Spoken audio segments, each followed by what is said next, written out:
Welcome in, everybody. Hunt, Palmer, Matthew Musso. We are getting you ready for a little baseball at the box. Tigers opening the Jay Johnson era here in a couple of days, and Musso and I are going to go around the diamond here, talk a little pitching, and basically just get you ready for a little bit of LSU baseball. Mr. Musso, can you contain your excitement? I really can't, man. God, I was out there Saturday, and it just felt so good to be back. It felt so good to be back. All right, I did this for basketball, and I want to do it again for baseball. Just kind of a season preview, a roster preview.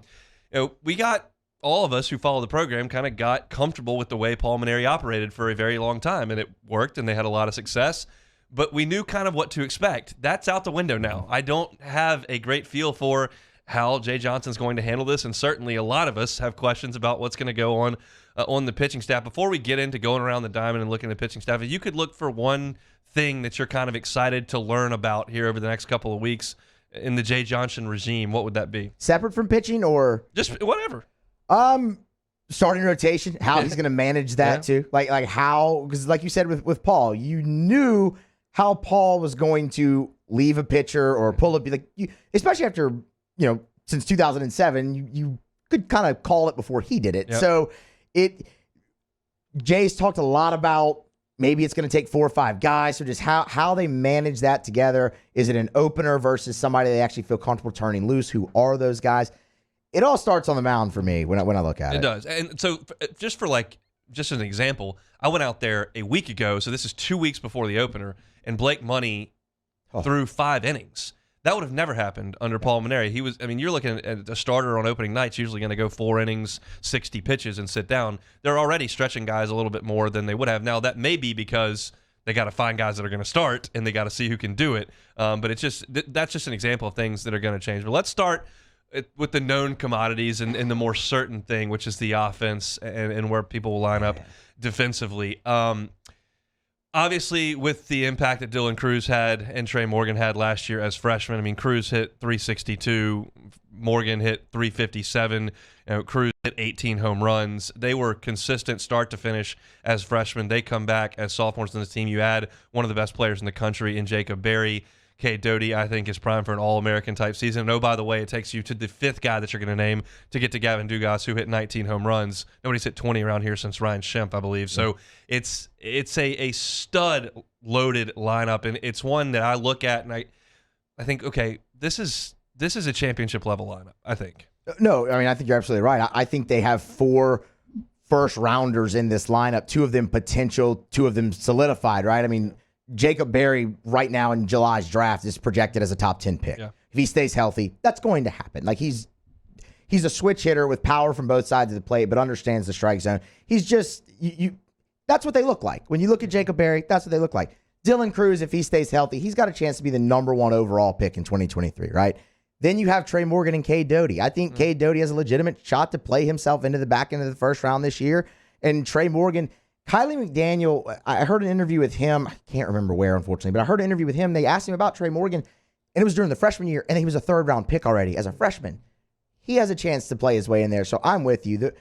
The way I look at LSU's lineup, and I feel like you'll agree with this, take you back to the fall when they scrimmaged ULL. Mm-hmm. And it was the first time they'd seen, they played UNO, but it was the first time they'd really seen another team, and the lineup struggled a little bit early. But, man, around that 5th or 6th inning, they got it clicking, and you just couldn't hold them down. And I think that's what you're looking at. You're looking at a group that's going to be almost impossible to hold down for 9 innings, and you're definitely not holding them down for 27 in a weekend. That's just not going to happen. All right, let's start cruising around the diamond. Let's start behind the plate. That's obviously a spot last year. Alex Milazzo was your full-time catcher. He hit 135 for the season. You can't hit 135 anywhere. I'm okay with Andrew Stevenson playing center field and hitting right around 200 if he's running everything down. I'm okay with having a defense-first catcher. 135 ain't going to get it. I don't think he will hit 135 again if given that opportunity, but they brought in some competition for him, and there's some real pop in McManus's bat. I saw him a lot in the fall, opposite field home runs, light tower power. He can swing it with some power. The question is, can he play defense? So you've got both ingredients. You've got a guy that can hit, and you got a guy that can really catch. It's a matter of how do they marry it together. How do you see it? I think McManus is probably going to end up starting. That's just me because of the offense. And maybe you could use Milazzo defensive replacement late in games if that's the way you see fit, or you could see a platoon early on. I mean, Alex has hit better in the fall. A lot of backside singles for Milazzo, which is something that, I mean, I know Palmer staff were really harping on him getting, and I mean, like you said, you know what the defense is with him, but McManus has a shot to hit double-digit home runs this year for LSU, and for that reason, I think you're probably might see Jay go with the bat early in games and potentially the defense late. Yeah, that makes sense. And I think what you'll also see is just one guy. I think that there's a chance on weekends that Milazzo will start 1 or 2 and McManus will start 1 or 2, and there's a defensive replacement element to it as well. I think that you're going to have a little bit of a platoon there, which is okay. It's just that's you cannot have a guy in your lineup that's an albatross hitting 135. That can't happen. I think maybe if you're facing a tough ace on a Friday and you think runs are going to be in a premium, I think you may start Milazzo there and play your defense. If you think on Sunday you might be getting into a bit of a slugfest, McManus might be the guy that you need in there for that one. There are options there. I think both guys are going to play. I don't think this is a situation where one guy runs away with it, but I'm intrigued with McManus's pop. Like, there is real power in that bat. There's no doubt. I mean, if you're hitting opposite field home runs to right center field and clearing the fence by 10 feet, that's going a long way. And he was doing that in the fall and in the preseason. Like, for sure, and that's against SEC arms. Yes. So that's legit. Let's go to first base. There was some rumor maybe you were going to move Trey Morgan out to the outfield, try to move some things around, get bats in the lineup, and then all of a sudden, about 10 days out from the season, Jay Johnson says, I think we're going to go with Morgan there first base. I mean, how can you not? At least at this point, right? That's where he helps LSU the most. That outfield's stacked. Yeah. The outfield's stacked. Tell me if you like this. Trey Morgan, for me, is kind of like Jacoby Jones was, with a better hit tool, but Jacoby Jones played all of 4 games in center field at LSU? Yeah. He was a starting center fielder in the major leagues for the Detroit Tigers. Like, maybe that's the path Morgan takes, but Jacoby helped LSU more at second base. Trey Morgan helps LSU a lot more at first. He saves runs. He saves errors. I mean, it's just where he fits. He's a wizard over there. He's a special talent over there at first base in terms of his hands. I think a lot of people may not remember, he stole 15 bases last year. He was your leading base stealer last year. I think he fits perfectly at the top of the lineup. I don't know what Jay's going to do in terms of how he stacks those first 5. We probably know who they're going to be, although Dugas has been hitting 9th a little bit in scrimmages. But Morgan, to me, is a perfect fit at the top of the lineup. He sees a lot of pitches. He does draw a good amount of walks. He had 25 walks last year, and then he makes a ton of contact, hits the ball really hard, and then you've got all that power behind him. But I think his best spot is at first base. I think that's where he helps the team most, and I think that's where you're going to see him the entire year. It feels like he's hitting the ball harder this year, too, so far. I mean, he is stinging it. It feels like every single one is just louder than the one before and on a rope. Yep. He's a player. Now, the other options at first base, if you were trying to if you had to find a reason to put Morgan in the outfield, you're looking at Beloso, who can obviously play first base. You're looking at if Barry proves that he can't play third base, you may have to move him over there if you're trying to get another bat in there. Do you see anything there? Beloso would be my choice. Yeah. I mean, if I had just for the experience, they've experimented with Barry everywhere. I feel like he was in the outfield a little bit this weekend when I was out there too. So Morgan and Beloso for me, and the buck kind of stops there if I'm being honest. But I mean, they've played, like you said, Barry there in the scrimmages. Luke Leto has played there in the scrimmages. I think I even saw Jack Merrifield over there once in the scrimmages. So they've got options. They surely have options. They've got options. I think Morgan's going to end up being your guy. So at second base right now, it looks like it's going to be Cade Doty. Yeah. He was the toughest out there in the fall. I was out there a pretty good bit in the fall. That's pre-child. Now I don't quite go out there as much with the child. Pre-child, we were out there a good bit, and he was just crushing the ball. Opposite field, triples, pulling it over the wall for deep home runs. Everybody's going to talk about Cruz. Everybody's going to talk about Barry. Morgan gets a lot of name recognition. We know Dugas coming back wearing 8. Doty, I would not be surprised at all if he was an All-American this year. Man, I've been trying to beat this drum ever since the summer. The guy hit 308 with 13 home runs last year, and he's barely talked about. Yeah. Like, it's wild how slept on he is, and people are going to wake up very quickly. I'm with you. The first time I went out there in the fall, the first 2 at-bats, he hit 2 doubles off the left field wall. And when I was out there, first pitch, double into the gap. I mean, he's going to slug high this year for LSU, whether it be doubles, triples, homers. he's going to be a force in the middle of that lineup. He's a really good defender. Nobody talks about that a ton either. I mean, he did make 8 errors last year, and look, 946 is not going to set the world on fire as a fielding percentage, but he's a really good defender, and if he needs to slide over to third base, if Barry can't do it, he's more than capable of doing that for sure, but I think they're going to start him at second. Jordan Thompson is your shortstop.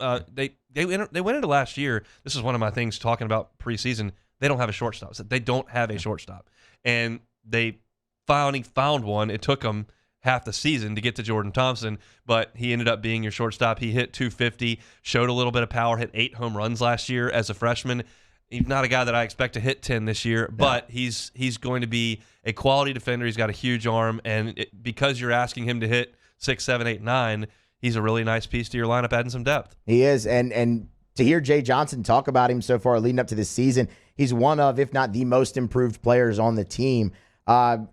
He had a little bit of a flair for some clutch last year for LSU too, both in the field and at the plate. Just a really solid player. Honestly, one of the guys that, if not for the COVID-shortened draft, might not be on campus for LSU. He was going to be a top 7 round guy out of high school, which, I mean, if you're in the top 10 rounds, you probably go. So the potential is absolutely there. And again, Jay says he's one of the most improved players. Saw him a little bit in the preseason, and he came up with, I know one time at least I saw him have a bases were loaded, and he cleared it with a double off the wall. So, I mean, just again, that kind of flair for the dramatic flair for clutch in the field and at the plate. I'm a big fan of Jordan Thompson. Got to tighten it up a little bit defensively. 15 errors last year, but that's a freshman. It happens. Look, Alex Bregman wasn't a very good defender as a freshman and became a really, really good one there as a junior. I think a lot of people forget about Bregman's struggles because he hit like 380 and won the Brooks Balls Award as a freshman, but he wasn't great on defense. That should be expected. He was a catcher. They moved over to shortstop and said, hey, go get it. Thompson's been an infielder his whole life, but he's got to clean it up a little bit defensively, but I like what he gives him there. And then obviously at third base, to start things, you're going to get one of the best players in the country. Yeah, I mean, what a contrast from last year, the start at third base when Will Helmers was over there.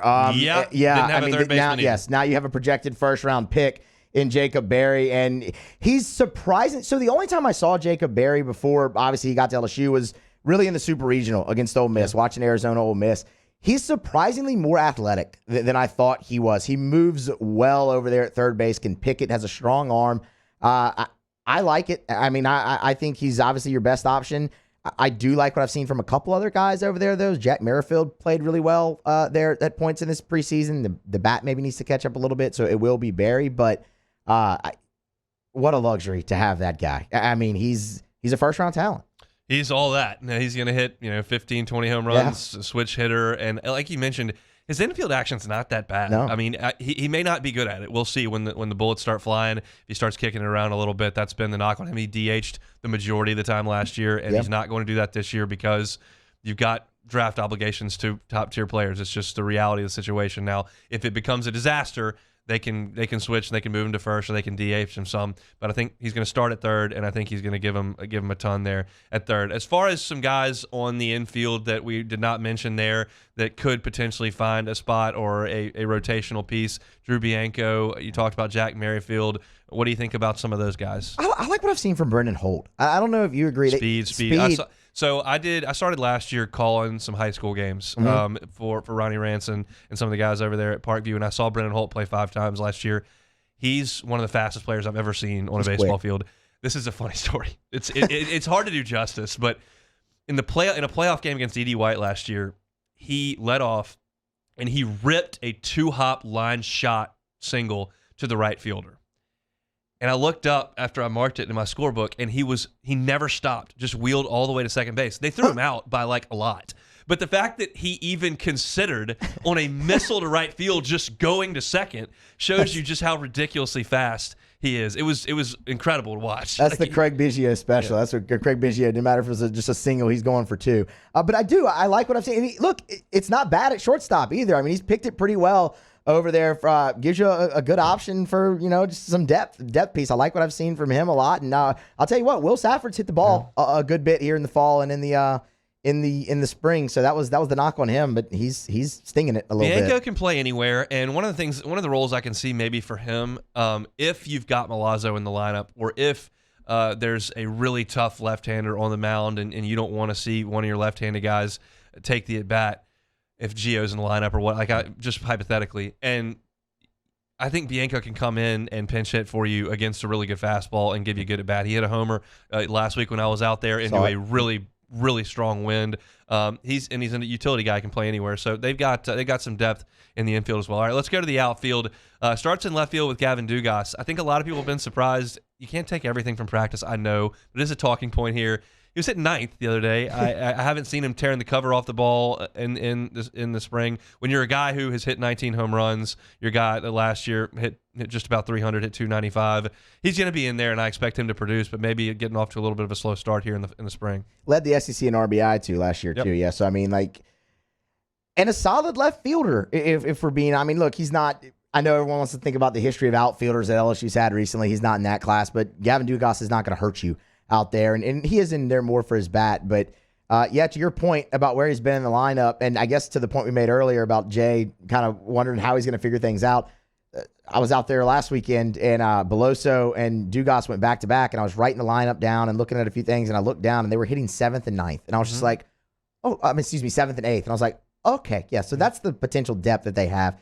Javen Dugas, he's going to be a force in the middle of the lineup, driving a lot of runs, catch the ball in the outfield. He's a solid player. You like what you have there. Yep, huge regional for him. I was watching some regional highlights, just kind of getting back in the swing of things a couple days ago, just pummeling the ball over the wall out there in Houston. That bring back some late nights when we were watching those games out there in Eugene. All right, center field, this is a talking point for me. Every time I go out there, Dylan Cruz is in center. Yep.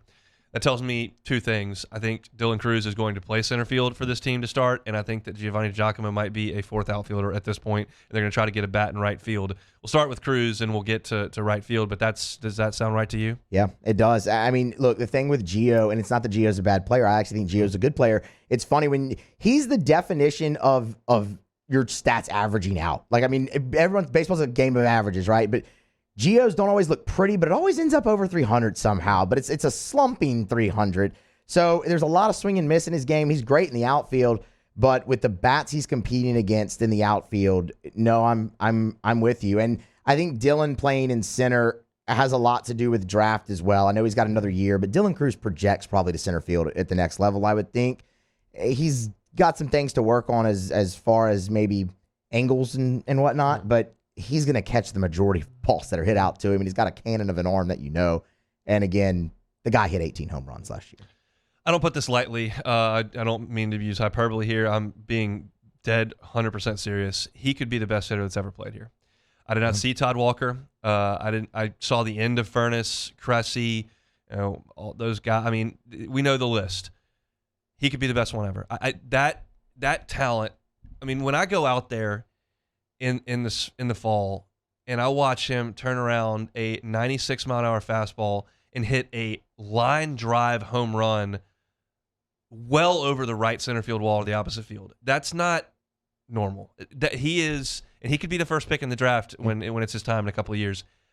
He could be the best hitter that's ever played here. I really believe that. He's somebody that I want his number hanging on the facade one day, so please don't give him number 8. I'm sorry. I want number 3 retired. But I'm with you. I mean, everyone cracked on us all last year so much for saying, how is this kid in college? And we did say it every week, but it's, how is this kid in college? Like that, he doesn't belong here. I'm glad he's here, but he doesn't belong here. And he's your center fielder. All right, I'll let you kind of have the floor here. What do you see in right field? I believe there will be plenty of options the first couple of weeks, but what do you think? Platoon for sure, but I think you've got great options. I really like Braden Jobert. So does Shea Johnson. Maybe, dude, that's what they look like. When the first time I saw that kid in the uniform, I was just like, he looks like a grown man already. He's 18 years old, and he's just one of those guys where it sounds different off the bat. The first at bat I saw him take in the fall, he lined out to second base, but he hit the ball like 104 miles an hour. And I was just like, okay, that guy's going to have a future here. Like, that's going to work. Maybe he's not as refined in the outfield as you want, so maybe he fits more into a potential DH spot. But, if you've got Beloso in the field one day, I like him out there in right field, though. I like Josh Pearson a lot in right field. That's another bat that Josh Pearson went to the Florida Collegiate League right out of high school. And if you don't know, that's a heavy pitching league with nothing but college arms. Josh Pearson was the most valuable player of that league. Before even playing, that's his first college experience in the summer. He can hit the ball too. And then there's Brody Drost, man. You saw him a little bit out in the outfield last year. I don't think he's a center fielder where you saw him a few times. He's definitely a corner guy. If he's improved against the breaking ball, he's another great option. But for me right now, I'm going Braden Jobert. I think those are probably the three I think that are the leaders in the clubhouse to be your right fielder eventually. I don't think Luke Leto is going to go out there. Yeah. We'll see. But I think those are probably if I could throw one more name in there, it would be Josh Stevenson. Really, really good athlete. Ooh. He has made some remarkable catches, which should come as no surprise to anybody when I've been out there. I don't know that bat's ready to roll just yet, but there's a lot of athleticism. And that's part of this deal is we're talking about, guys that you want to move around. If you want to throw Giovanni DiGiacomo and Josh Stevenson into the left and right field in the 8th inning because you got to protect the lead and get, Brody Drost and Davin Dugas out, you want to throw Milazzo in there at catcher because you've got so much depth that you can now start using defensive replacements outside. And I think more teams have depth than usual because COVID. We still have a little bit of a bloated roster, but LSU has plenty of it. So I'm pumped about it. This has been my contention going back to the fall. I'll get your opinion on it here as we look to a lineup before we get to the pitching side of things. I would hit Morgan first. I would hit Cruz second. I would hit Barry third. I would hit Dugas fifth, and I would hit fourth, and I would hit Cade Doty fifth. That would be the way I stacked at the beginning of it. How would you like to see that lined up? I like the first three for sure. I might flip flop Dugas and Doty at the right now, just because I the protection aspect for Doty, maybe having Dugas behind him early on, and at least definitely into conference play before maybe somebody comes. I think this team's gonna end up hitting 1 through 9, but maybe before somebody comes along, I'd want more protection for Doty just because of, like we were talking about earlier, I think he's going to slug so high for LSU this year. I like him in that run-producing spot. I like Cruz in the 2-hole, though, better than the 3. It gives him a chance for some RBIs, but he's still going to see a lot of fastballs there. And, I mean, look, Morgan leading off towards the end of the year for LSU last year was success. Like, that was success. He handles the bat so well. He hits the ball hard. He can steal bases. He's the whole package for me at the leadoff spot. All right, that's a kind of a look around at the lineup. Let's go to the big question mark, the pitching staff. We'll start with Devin Fontenot. They're going to give him every opportunity to try to earn a starting spot on this team. I don't know that looks exactly like Alex Lang or Aaron Nola or Anthony Renato, and you're out there on Friday nights and giving me 7 innings. It may be 4. That's just the way that this pitching staff is going to be built. But where do you think he eventually finds his way on this pitching staff? I think I'm with you. I think he'll start. He'll be given every opportunity to start. If he sticks there the whole year, I think that'll be the question. It's kind of a lot like we talked about with the infield and the outfield is they have so many options on the pitching staff, and that's something they haven't had in recent years. There's been concern pitching the last 2 years going in. A lot of that's been health-wise, but they also just haven't had the depth that they do now. So say Devin Fontenot goes out there and it's inconsistent and it's not going how you plan. Well, you know what you have in that guy in a relief arm. Yeah. So he can always go back there and be an asset for you. And this time around, you have other options to go in. You didn't really have anybody else to replace Jaden Hill when that didn't work, or to replace Cole Henry or Zach Hess. You have somebody to replace Devin Fontenot. I know we'll get into that, but yeah, they're definitely stretching him out. I mean, the velocity's he's not going out there throwing 96, 97 anymore. It's more 91, 92 to get the length. The slider still looks good. Something I'd like your opinion on, because I found this really interesting. When he pitched Saturday when I was out there, they did bring him in the bullpen, but it was extended relief. But he came in the 6th inning, and that was when they started really putting pressure on the pitcher. They hadn't done it all year. Fontenot gets in there, they're stealing bases, they're hitting and running, they're bunting, they're making him uncomfortable to see how he handles it. I found that very interesting. That was the first time they did it all day. Yeah, I mean, that's, you imagine a guy who's been here this long, you're not going to rattle him in a practice, but the point being, you want to make things as intense as you possibly can. Fontenot last year, his numbers were very good. He had 26 appearances. His ERA was under 3 at 2.86. His batting average against was only 153. The walks are more than I would like. He had 21 walks last year in his 34 innings.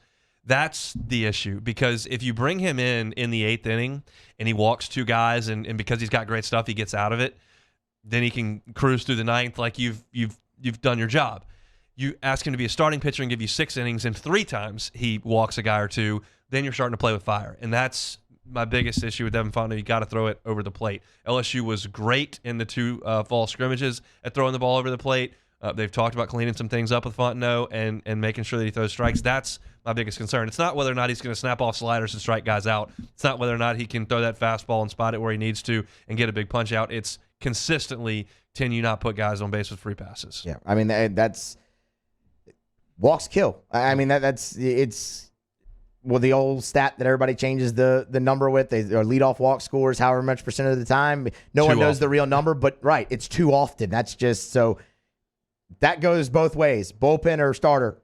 Can't walk guys. All right, give me somebody else that you think is a contender to start. Okay, so put Mikhail Hilliard on Sunday and leave him there. I'm with you. He threw 5 shutout innings when I was out there last weekend. He's good. We're good with that. Let's talk about Blake Money. Yep. Because you mentioned him at the start of this, throwing 5 innings in a scrimmage, and he's looked really good. Like, obviously, physically, he looks a lot different and looks great. But the stuff is better. Like, it's even better than it was. It's still the 93 to 94. The slider still got plenty on it. But he just looks so much crisper out there on the mound. And that's somebody I'm talking about. Say you start Fontenot, maybe it doesn't go the way you want. You have somebody like Blake Money that could potentially slide into that role in the weekend rotation to replace. You didn't have that in years past. It was up and down starting for him last year. But when they needed to try to find that third guy, they went to him more often than not. And he gave you good innings last year. Inconsistent. He was a freshman. I like what I've seen from Blake Money so far. Yeah, the big story with him has been the weight loss, and you'll notice that immediately when you go out there. He's slimmed down. He looks like he's in really, really good shape. I was really impressed with him a couple weeks ago when I saw him. The fastball, as you mentioned, was firm. It was 93, and he threw a couple of good breaking balls. He got hit hard last year. I mean, his batting average against last year was 325. I mean, he didn't pitch that much. He threw, 28 innings. He gave up 6 home runs, 10 doubles. I mean, he gave up a lot of hard contact. He is a better pitcher, and they're going to give him the opportunity to stretch out. I'm hopeful that Blake Money can become a force on this team. Certainly the stuff is there. Let's move. I want to talk about Ty Floyd and Javen Coleman as well. Everybody remembers Javen Coleman last year in Eugene. 6 innings, 8 strikeouts, 1 run in a huge game that LSU had to win to force the extra game that they eventually won. He is wiry. He misses a ton of bats, and I think if LSU is going to reach some goals this year, he's going to have to be a big part of it. And for me, it's a comfort thing starting. I think back to how great he was in long relief last year, whether it was in Eugene or whether it was opening weekend against Louisiana Tech. It was the first time you noticed him. Even in that game. And after that, when everybody said, that guy's got to be a starter at some point in his LSU career, and he will be. And I think he's going to get the opportunity this year. But when he was given the opportunity a little bit in the midweek last year, it was a struggle in that starting role. So how much more comfortable is he there is something I'm interested in because, I mean, the stuff plays. Like you said, wiry. The guy's going to throw low 90s from the left side. That doesn't come along very often in college baseball. So, and I love the fact that if you can change the look for an opposing lineup in the middle of your starting rotation, I think that pays great dividends. Ty Floyd, kind of a fastball guy last year. Just come in, throw 4-seamers, and see how long that will work. And that's not going to be the case this year. One thing I noticed when I went out in the fall, I don't know that his breaking ball was very good. I know that he was throwing it a ton. It was just very much a focus. We had Jason Kelly on our show, Hunt and Hill, last week, and said, who's a guy that's kind of stood out to you over the last month or so? Ty Floyd. Immediately pointed to him. Really talented. Got to learn how to throw the breaking ball. Yeah, I mean, and consistently. That's the thing. Like you said, they were throwing it. It was almost like when he was in the game last year throwing fastballs, that's kind of what they were doing with his breaking ball in the fall. It's like, okay, you're going to go out there and you're just going to spin it. That's all you're going to do. And if you need to get an out, we'll let you throw the fastball. That plays at 93, 94 and plays higher because of the spin rate. For me, until the breaking ball comes along a little bit more, though, I think maybe he fits in the bullpen a little bit more. Maybe you let him go out there, start some midweeks, see if he can't work it out there. If he does get it down, the fastball plays enough to where I think he can be a 2-pitch starter, at least for a year at LSU, kind of maybe Alex Lang his freshman year. Obviously not going to go 15-0, but you know what I mean? Lang was fastball slider at that freshman year, and it worked. So I think Floyd's got that capable of stuff. It's just got to be a little bit more refined for him. I'm cruising through guys who I think have potential to start. We've talked about Hilliard, we talked about Fontenot, Floyd, Money, Coleman, and then Riley Cooper's name comes up. I saw him a few times in the fall. I saw him just the other day in the spring. Nothing about it stands out. I mean, it's 88. There's a decent breaking ball. I mean, he struck Gavin Dugas out on a changeup, but he got a lot of outs for Arizona last year, and apparently he's just a gamer. I just don't see the stuff doesn't jump. No, it doesn't. The 2 times I went out for spring, he started both times and pitched at least 4 innings. Yeah, both times. The like you said, it's 88. Good. I mean, great. I like his breaking ball a lot. He can throw it to both sides of the plate. That's something I enjoy about him. But for me, he's just got to be a bullpen arm still. It's the second trip through the lineup that gets him. So maybe long middle relief, or if you want to use him as an opener, that's fine. But he's never going to be the guy, at least in my eyes, that goes out there and can give you a long outing. Now, I will say, when I was out there this last time, he was going up against Morgan, Doty, Cruz. Like, he was going up against that lineup and shut him down the first time through. But that second time, that's when Beloso and Dugas ended up going back to back, and it ended up a 4 spot. So that second trip through the lineup, and he's got lefty specialists written all over him, doesn't it? I mean, my goodness. He does. I mean, there's that to me is, come in, get a tough lefty out. That may be the ticket, but it sounds like right now they're trying to stretch him out a little bit, and we'll see what that brings. All right, we've gotten this far into the pitching staff. We haven't mentioned Eric Raiselman. That's going to make everybody go crazy. Look, I had Jason Kelly on last week, as I mentioned. He said that's a bullpen guy. That maybe the back end of the bullpen guy. That's where they want to go. That disappoints me a little bit, being that he started in the Cape, was effective stretching out in the Cape, and he's got the best arm on the staff. I was thinking potentially that could be a Friday night guy. It just doesn't look like that's where they're casting him at this point. They've never given an indication about that, really, have they? I like him at the back end, though. I really kind of do. I mean, that flamethrower, it's a wipeout breaking ball, too. But, I mean, on a hot day in May, when he's fully into the year and lathered up, he's probably going to hit triple digits. Yeah, I mean, at least once or twice. So if you can bring that in from the back end of your bullpen, that's going to be just about unhittable at the college level. So I really don't hate that for him. But, man, it would have been nice to see. I think that was everyone's vision whenever they signed him, was you just signed your Friday night guy to the transfer portal, but looks like he's gonna be at the back end, and I'm good with it. I mean, I'll live, but it's just I was hoping. It's just we hear when we look at these teams that make a run or win a championship, they've got the guy on Friday. We don't see it at this point with this team.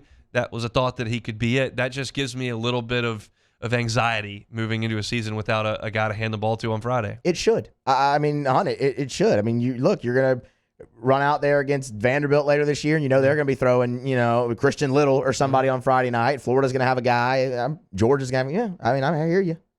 We shall see. A couple more guys that we want to talk about here. Will Helmers and Garrett Edwards, as freshmen last year, were asked to play kind of a small role. Edwards' role kind of grew there later in the season. We'll talk about Edwards first. The numbers were pretty good last year in his limited time.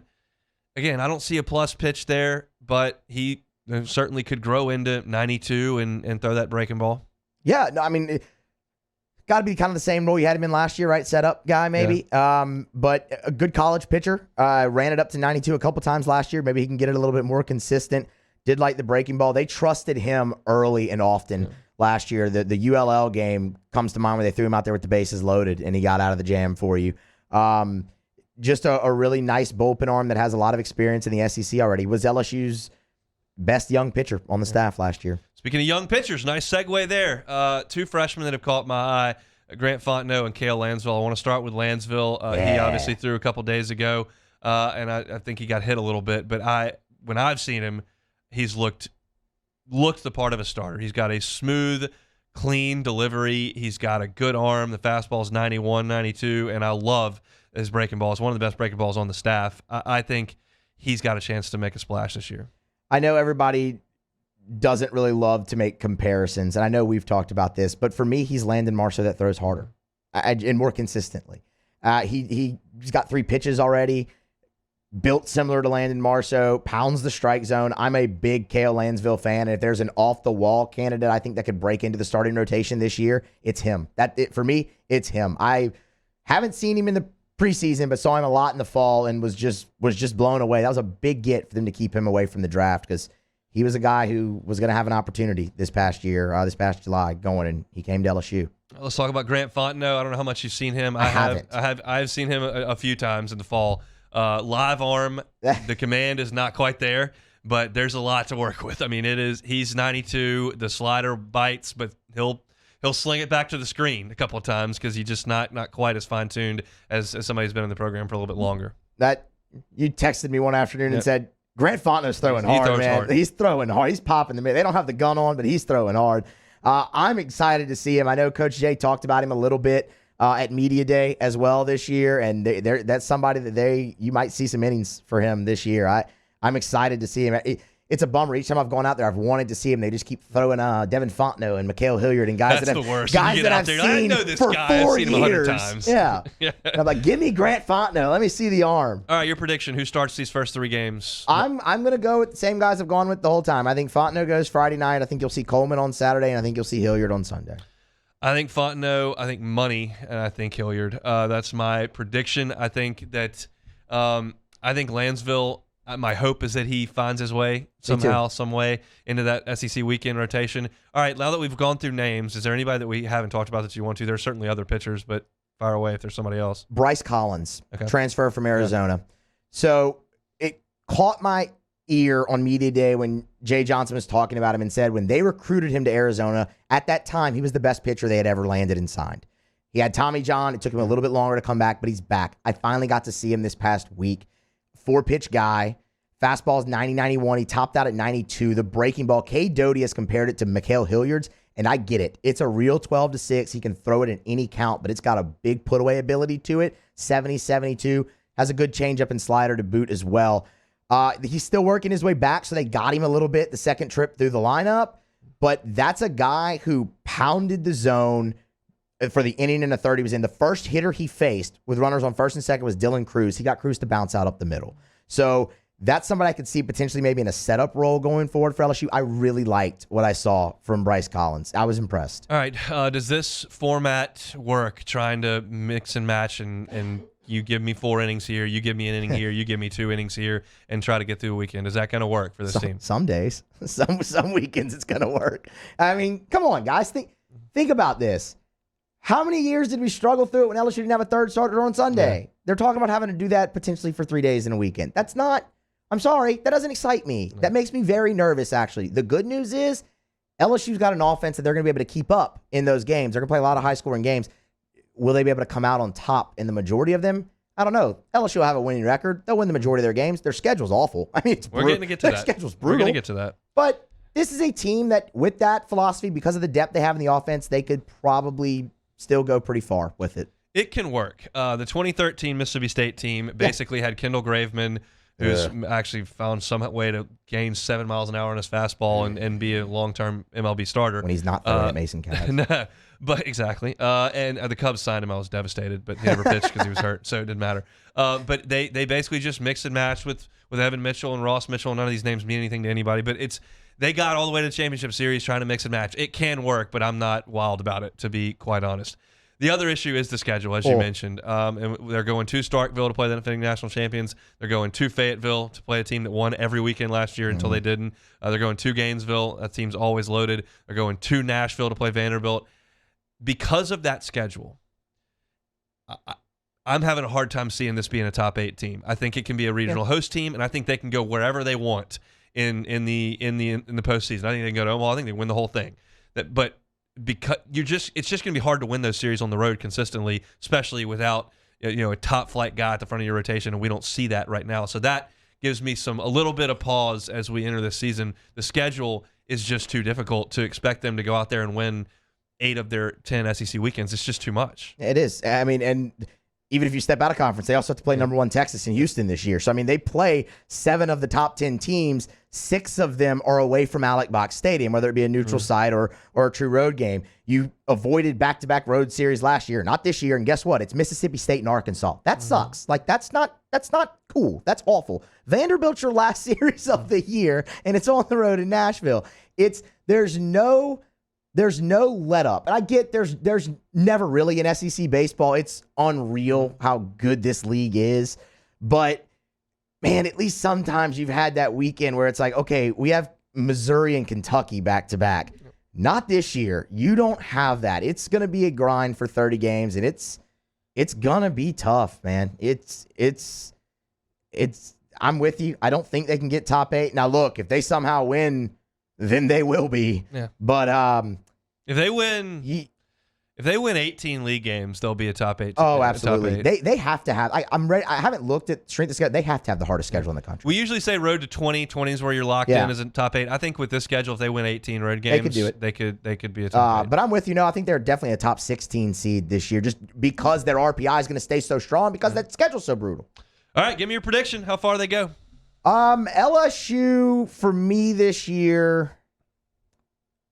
I will say they're a first weekend in Omaha team. I don't think they make it far in Omaha, but I think they do get there. I think they're getting to Omaha too. That lineup that's a championship level lineup. Yes. That's one of the things that we have the luxury of here is we can look at a football team and look at a baseball team and determine if that team's got the goods. It would not be new to us.